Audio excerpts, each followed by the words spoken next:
En 2002, à la mort de la reine-mère, qui était la mère d'Élisabeth II, une plus grosse partie de son héritage a été confiée à Harry, au détriment de William.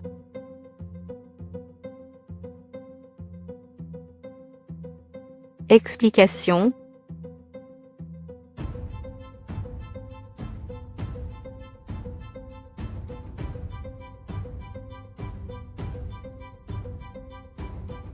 La reine-mère, épouse du roi George VI et maman de la reine Élisabeth II, est décédée en 2002 à l'âge de 101 ans.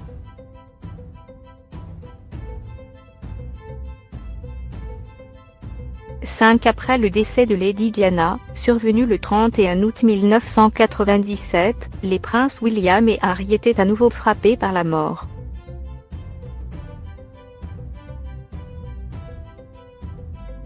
À son décès, Elisabeth Bosson a laissé un héritage colossal à ses arrière-petits-fils, près de 14 millions de livres sterling, soit 15,5 millions d'euros, à se partager.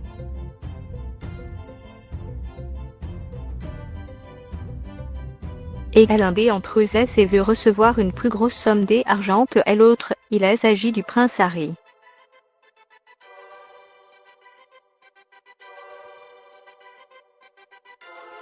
Le deuxième enfant de Charles et Diana a en effet perçu un plus gros héritage, la reine-mère ayant fait le calcul suivant: lorsque leur père sera roi,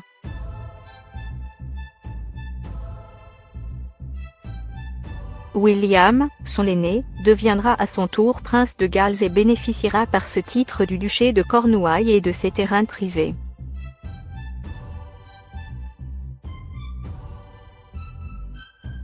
En revanche, le prince Harry, qui n'est désormais plus que 6e dans l'ordre de succession au trône depuis la naissance de ses 3 neveux, n'aura rien.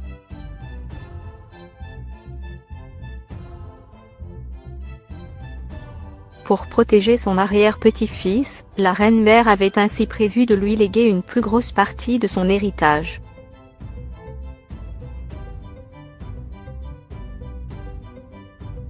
Ses biens immobiliers, en revanche, sont revenus à sa fille, la reine.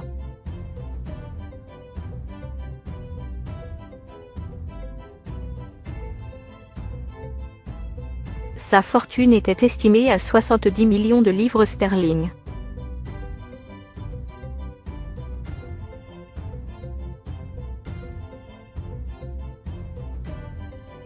Soit 77,6 millions d'euros, de pièces d'art, mobilier, parmi lesquelles des tableaux, de la joaillerie, de la porcelaine, des chevaux, et une collection de Fabergé.